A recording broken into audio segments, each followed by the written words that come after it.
上期我们讲解了成汉政权的建立，当年匈奴人刘渊便在左国城自立为汉王，汉赵政权便由此诞生。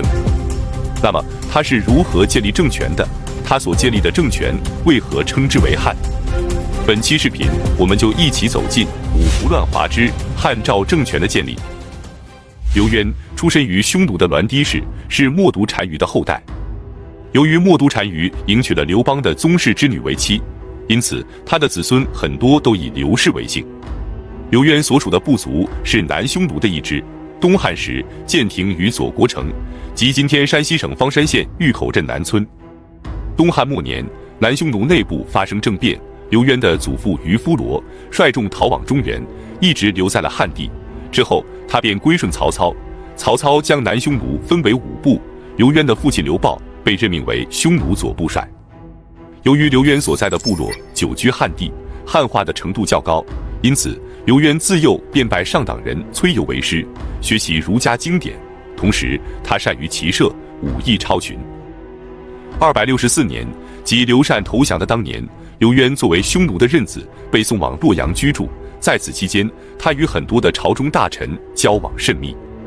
司马炎在位时对刘渊颇为看重，准备让他率军征伐东吴，但遭到了部分大臣的反对。他们认为刘渊是匈奴人，如果给他的兵马少，肯定无法成事；但是如果给他的兵马多，灭吴之后他便会占据江南，不复称臣，或许会造成更大的祸患。司马炎听后只能作罢。279年，刘渊的父亲刘豹去世，司马炎便让刘渊接任左部帅，刘渊才终于摆脱了任子的生涯，回到了滨州。之后他明刑法，禁奸邪，使匈奴5部的实力不断壮大，甚至连幽州和冀州的名儒和俊杰也纷纷前往投靠。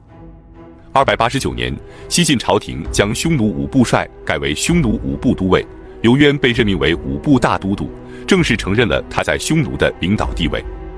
然而不久之后，由于边民出塞叛逃，刘渊被牵连免官。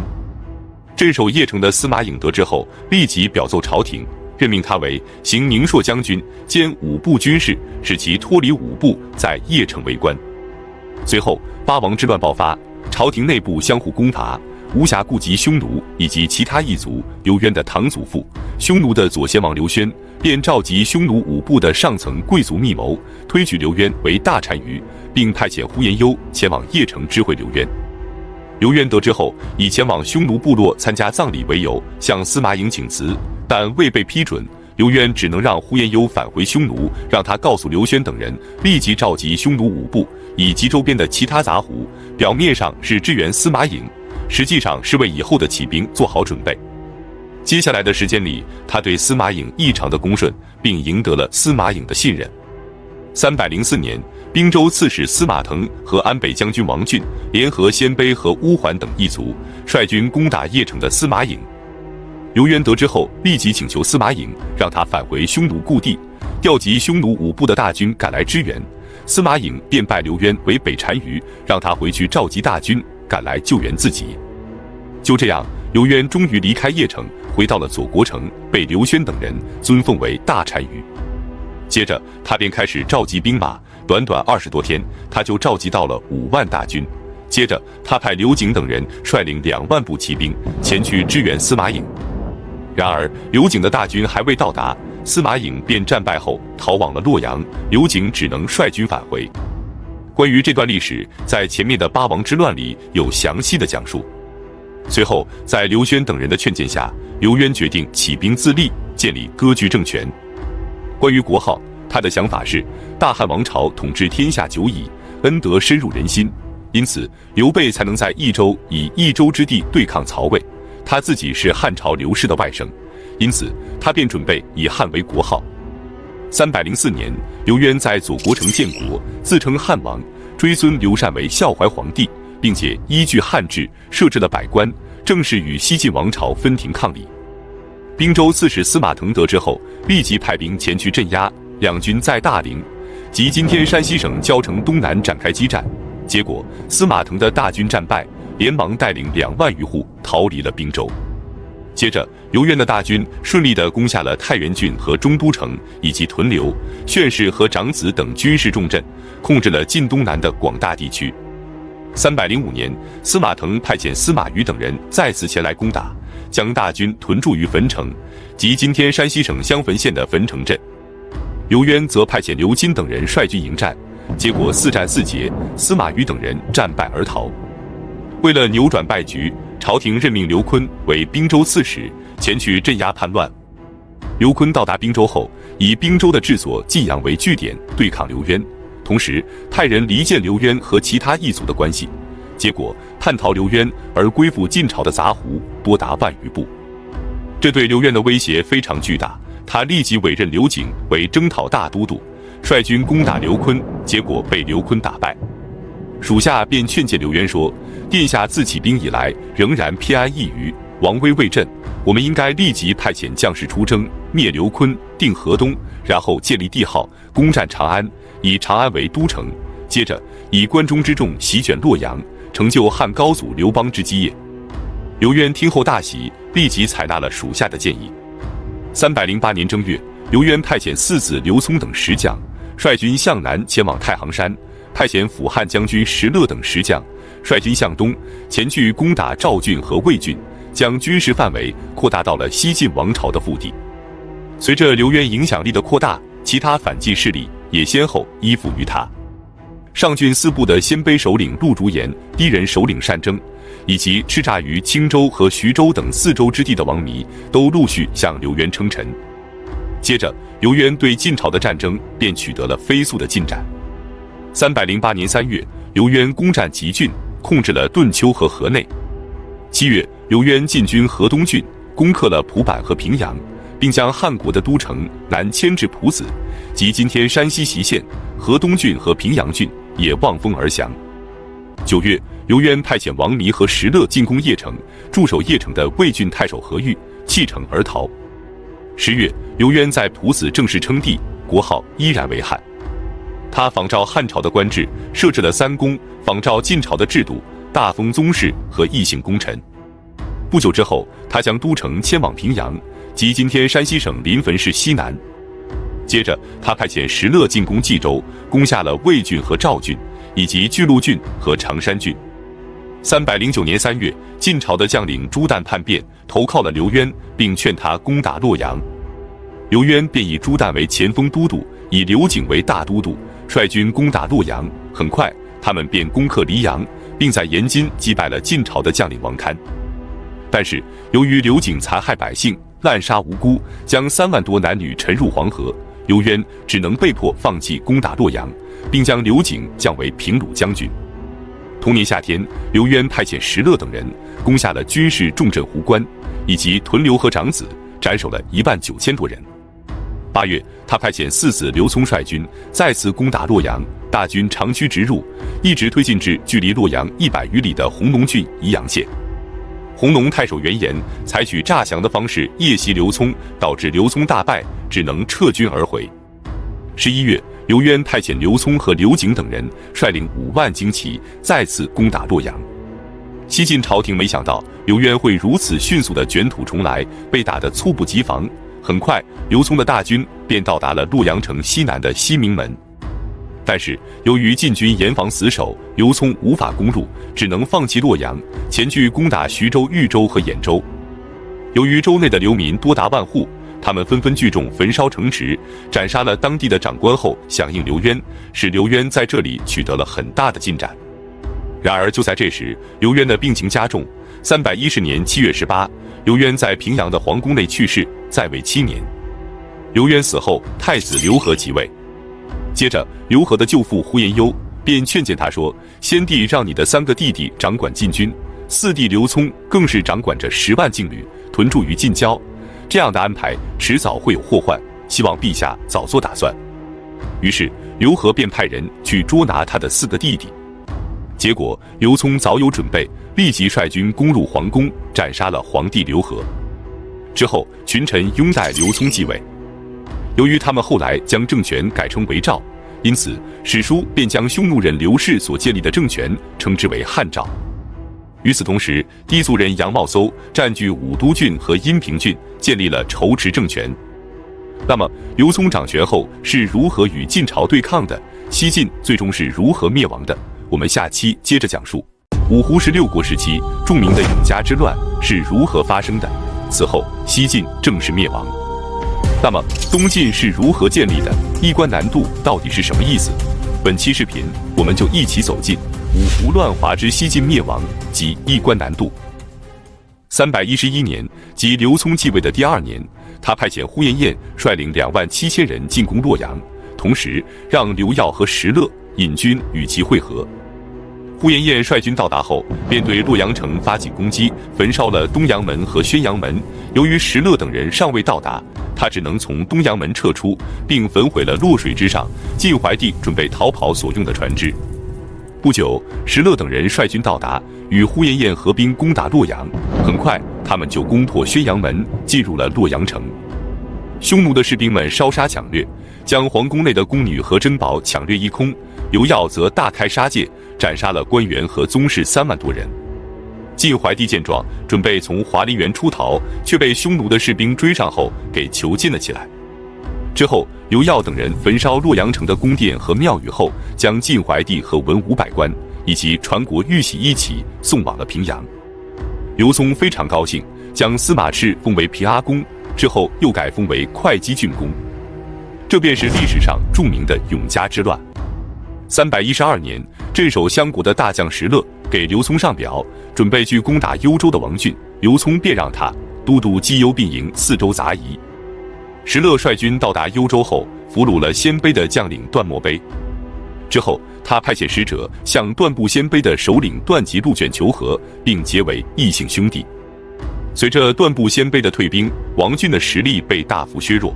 王浚所任命的青州刺史伯胜也归降了石勒，青州便归附于汉赵政权。接着，一直支持王浚的乌桓人也背叛王浚，投靠了石勒。刘聪非常高兴，封石勒为征东大将军。314年，石勒进攻王浚，大军到达博仁县的时候，他利用王浚和刘琨的积怨，写信向刘琨请和，声称要为他消灭王浚。之后，他率军前往蓟县，刘琨果然没有出兵支援，王浚战败之后被俘。石勒回到襄国后，将王浚的首级送给刘聪，刘聪大喜，任命石勒为东单于。313年正月，刘聪与大臣们举行宴会的时候，让晋怀帝身穿青衣，为众人行酒。晋朝的旧臣们无法忍住心中的悲愤，嚎啕大哭，令刘聪大为不满。不久之后，刘聪便下令杀害了晋怀帝司马炽以及10多位晋朝的旧臣。消息传到长安，大臣们拥立皇太子司马邺即位，即晋闵帝。刘聪得知后，派遣刘耀等人多次率军攻打长安，但均未取胜。316年，石勒率军攻打滨州的刘琨，刘琨战败后逃往了辽西。同年11月，刘耀再次率军围困长安，长安城里内外断绝，兵疲粮竭，山穷水尽的晋闵帝死守了2个月之后，只能被迫出城投降，被送往了平阳。刘聪封其为淮安侯。不久之后，刘聪让晋闵帝为众人行酒，晋朝的旧臣依旧哭泣，刘聪便杀害了晋闵帝。至此，西晋王朝彻底灭亡。317年2月，司马睿在建业称帝，东晋建立。那么，司马睿是如何到达建业的？衣冠南渡到底是什么意思？司马睿是司马懿的曾孙，琅琊王司马晋之子。15岁时，父亲去世，司马睿便承袭了琅琊王的爵位。在洛阳为官之时，他结识了琅琊王氏的王导，在王导的劝说下，他返回了自己的封国。八王之乱时，他依附于东海王司马越，被任命为平东将军，兼徐州诸军事，留守下邳。307年7月，司马睿被任命为安东将军，都督扬州之江南诸军事，来到了建业。东吴被西晋灭亡后，南方的士族长期被西晋朝廷排斥，对北人颇有敌意。王导便亲自造访南方的士族领袖，得到他们的认可后，吴人便望风顺附，百姓归心。随着东晋政权的日益稳固，大量的中原汉族臣民便陆续离开匈奴人的控制区域，渡过长江之后，在江南定居，促使文化和经济中心向南转移。由于南迁的汉人依然保留着中原的文化和服饰，这个过程便被称之为一关南渡。这是中原的政权和文明首次南迁。据统计，在五胡十六国期间，陆续南迁的汉人高达100万之众。特别是世家大族的南迁，将中原文化以及大量的财富带入江南，而势力微弱的东晋朝廷刚好需要世家大族的加持，便将部分大权交给了他们。琅琊王氏和陈郡谢氏，以及龙亢桓氏和颍川宇氏便先后掌权，形成了中国历史上最为特殊的门阀政治。那么，刘聪病逝后，刘粲是如何迎娶太后的妹妹为皇后，并与太后淫乱的？汉赵政权的都城为何会迁往长安？我们下期接着讲述。汉赵政权的继任者刘粲不仅迎娶了太后的妹妹，而且还与父亲留下的皇后和嫔妃们日夜淫乱，可最终为何被自己的老丈人斩杀？之后，汉赵政权的都城为何会迁往长安？本期视频，我们就一起走进五胡乱华之迁都长安。刘聪即位之后不久，便任命自己的儿子刘粲为大单于，并将国事委托于他，自己则开始贪图享乐，不理朝政。在此期间，群臣有事请奏，只能通过宦官王审等人传递，而王审等人经常不经请示，自行决议，并且任命奸佞小人为官，打击异己。甚至刘粲也与宦官王审等人勾结，使朝廷纲纪全无，贪污盛行。之后，他们联合皇后的父亲晋准，废掉了皇太弟刘义，立刘粲为皇太子。318年，刘聪的病情加重，他任命石勒为大将军，受诏辅政，但石勒不肯接受。7月19，刘聪病逝于平阳，太子刘粲即位。刘聪生前迎娶了晋准的2个女儿季月光和季月华，并将季月光封为上皇后，季月华封为右皇后。然而，季月光却与晋卫偷情，事发后被迫自杀。刘粲即位后，尊奉季月华为皇太后，并迎娶了晋准的另一个女儿为皇后，晋准再次成为了皇帝的老丈人。由于皇太后季月华还不到20岁，长相甜美，深得刘粲的喜欢，于是他便与皇太后同床，与附近的其他嫔妃们也日夜淫乱，大臣们非常不满。晋准便告诫自己的2个女儿说，大臣们准备废掉刘粲，拥立刘季为帝，如果事发，我们晋家将会被满门抄斩，所以你们俩一定要说服陛下，早做决断。晋氏姐妹听后大惊，与刘粲云雨之时，频频吹动枕边风。刘粲便立即下令逮捕了太宰刘景、太师刘乙、大司徒刘迈以及大司马刘季，并将他们全部处死。从此，大权便落在了晋准的手中。318年8月，刘粲准备发兵攻打石勒，任命自己的养子刘耀为相国，总督内外军事，镇守长安，任命晋准为大将军，领尚书事，而他自己则依然沉迷酒色，将军政大权全都交给晋准决断。晋准便假传诏令，任命自己的堂弟晋明为车骑将军，晋康为卫将军。不久，晋准便发动政变，率军攻入皇宫，斩杀了刘粲，而且将刘氏皇族的男女老幼全部斩杀，挖掘刘渊和刘聪的陵墓，将其尸身斩断，并且焚毁了刘氏的宗庙。接着，晋准自称汉天王，并重新设置百官。接着，不可思议的事情发生了，他准备将传国玉玺以及晋怀帝和晋闵帝的棺椁送给东晋的司马睿。司马睿更是不解，试探性的派人前去迎接，结果还真的迎回了二帝的棺椁。刘耀得知晋准的所为后，立即从长安起兵，准备前去攻打平阳。大军到达赤壁，即今天山西省河津市西北的赤石川时，遇到了从平阳出逃的呼延晏和朱季。他们劝说刘耀立即称帝，然后名正言顺地攻打晋准。于是刘耀便在赤壁称帝。同时，他任命石勒为大将军，共同发兵征伐晋准。石勒便让张敬率领5000人马先行，他自己则亲率5万大军殿后。大军到达襄陵北原的时候，羌族和羯族的4万多部归顺石勒，石勒的声威更加强盛。晋准得知石勒的大军到来后，自知不是敌手，于是便连忙派人向石勒求和。石勒则将使者囚禁后送给了刘耀，表示晋准投降的是自己，而并不是刘耀。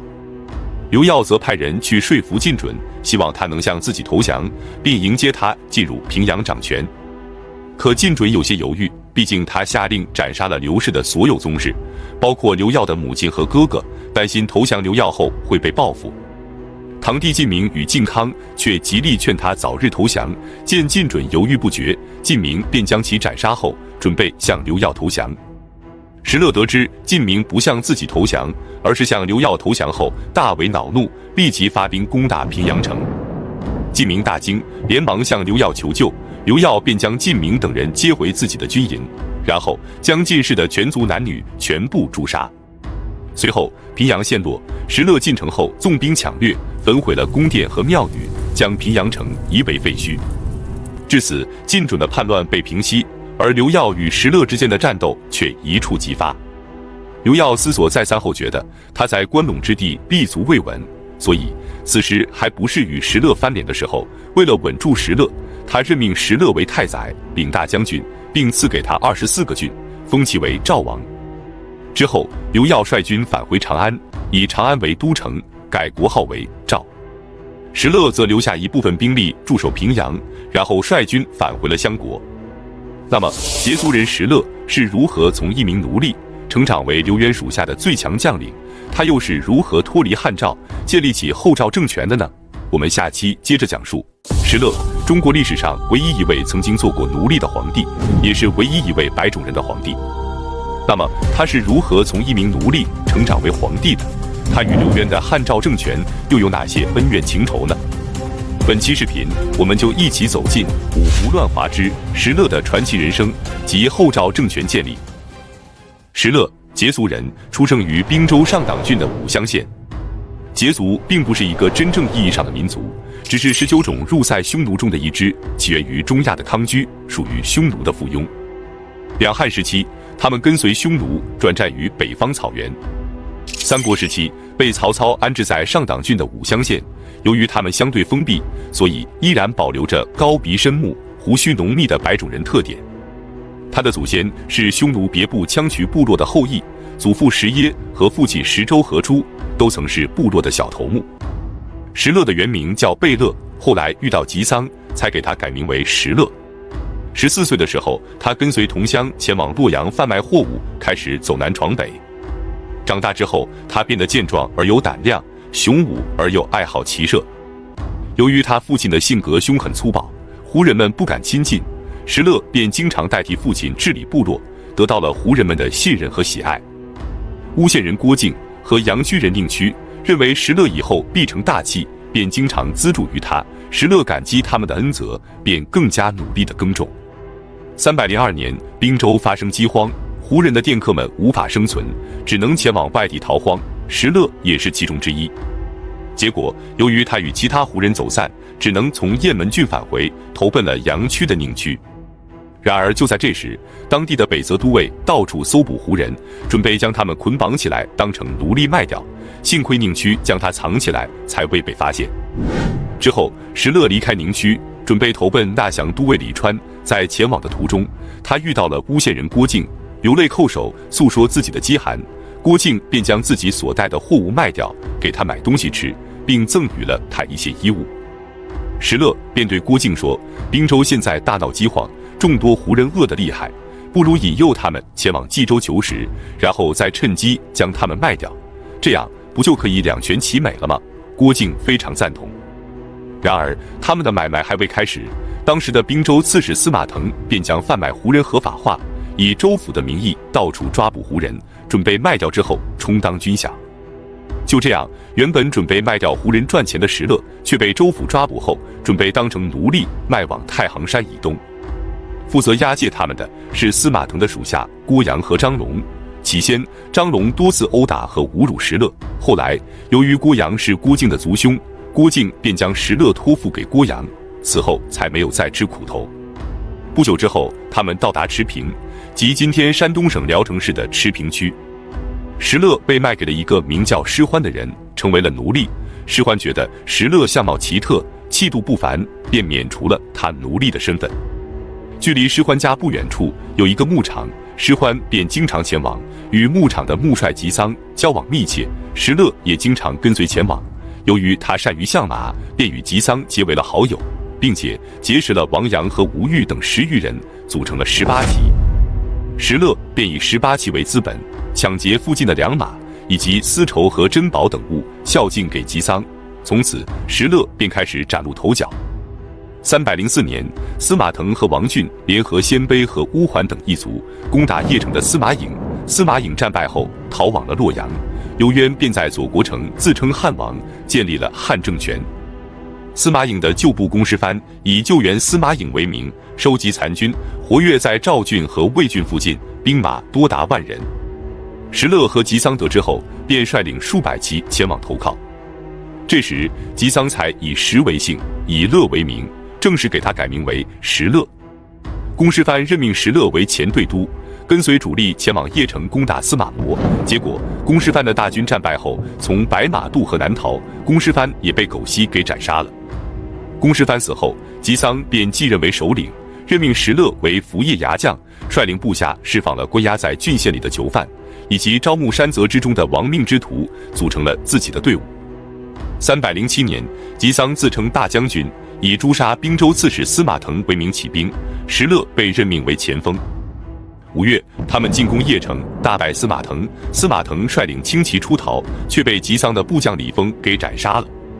之后，大军进入邺城，放火焚烧宫殿，杀害邺城的百姓万余人。劫掠了妇女和珍宝之后，他们便离开邺城，准备去攻打黄河以南的青州和兖州。大军到达乐陵，即今天山东省乐陵市的时候，遇到了晋朝的大军，双方展开激战。结果，幽州刺史石先被斩杀，前来救援的起活军5万多人被打败。接着，他们继续进军，前往平原郡和阳平郡，与苟西等人率领的大军相遇。两军相持了数月，大小决战30余次，双方各有胜负。7月，司马越率军到达官渡，前来支援苟西。9月，吉桑和石勒被苟西击溃，战死了万余人，他们只能收拾残部，准备前去投靠刘渊。大军行进至赤桥，即今天太原市晋源区晋祠镇赤桥村的时候，被冀州刺史丁绍打败，吉桑便向马木，即今天永城市的陈集镇逃走。结果逃到平原郡的时候，被晋军追上后给斩杀了。石勒则逃往乐平，即今天山西省西阳县西南。当时，胡人张贝都等人率兵1000人驻扎在上党郡的一处壁垒之中。石勒得知后，便前去投奔，得到了他们的器重。在石勒的劝说下，张贝都决定率军投靠刘渊。刘渊得知后大喜，立即任命张贝都为亲汉王，任命石勒为辅汉将军，统领张贝都的大军。石勒则将张贝都尊为兄长，并为他取名为石会。之后，刘渊又将乌桓人张福力度的2千兵马也交给他统领，并任命他为都山东征讨诸军事。从此，石勒便成为了刘渊属下的大将，实力也逐渐开始发展和壮大。他与刘耀等人攻破洛阳，俘虏了晋怀帝，这便是著名的永嘉之乱。接着，他兼并王弥汉，打败王浚，西逐刘琨，为汉国立下了不朽的功勋，使汉国的疆土不断扩大，俨然成为了汉国的最大功臣。318年，刘宗病逝，太子刘粲继位，结果却被老丈人晋准杀害，正式发动了叛乱。晋准自称汉天王。刘耀得知后，立即从长安起兵，准备前去攻打晋准。走到赤壁的时候，正式称帝，并任命石勒为大将军，共同发兵征伐晋准。最终，晋氏全族被灭，叛乱终于得以平定。具体详情请看上期视频。之后，刘耀率军返回长安，并以长安为都城，改国号为赵。石勒则率军返回了襄国。319年2月，石勒派遣左长史王修给刘耀进献捷报，刘耀便任命石勒为大将军，并封为赵王。王修便准备返回襄国，将诏书交给石勒。可就在这时，曹平乐却对刘耀说，王修此次前来的目的是打探我们的虚实，如果让他返回襄国，一定会将长安的情况告诉石勒，到时候恐怕石勒就会发兵攻打长安。由于当时刘耀的实力确实比较弱，听完曹平乐的分析后大为惊慌，连忙派人去追击王修，并将其斩杀，原本要授予石勒的官爵也就此搁置。王修的副手逃脱后，将刘耀的所为告诉了石勒。石勒怒斥道：“我侍奉刘氏多年，尽心做到比人臣的本分更多，为他们打下了偌大的基业。然而时至今日，他们既然想谋害我，既然这样，赵王的爵位不用他们赐予我，我自己就可以封给自己。”同年11月，石勒以襄国为都城，自称赵王，将河内郡和魏郡以及渤海郡等24个郡作为赵国的国土，国民共计有29万户。由于刘耀此前已经将国号改为了赵，因此史书便将刘耀的政权称之为前赵，将石勒所建立的政权称之为后赵。至此，羯族人石勒建立了后赵政权，成为了五胡16国中的又一个割据政权。那么石勒的结局如何？他是如何统一北方的？我们下期继续讲述。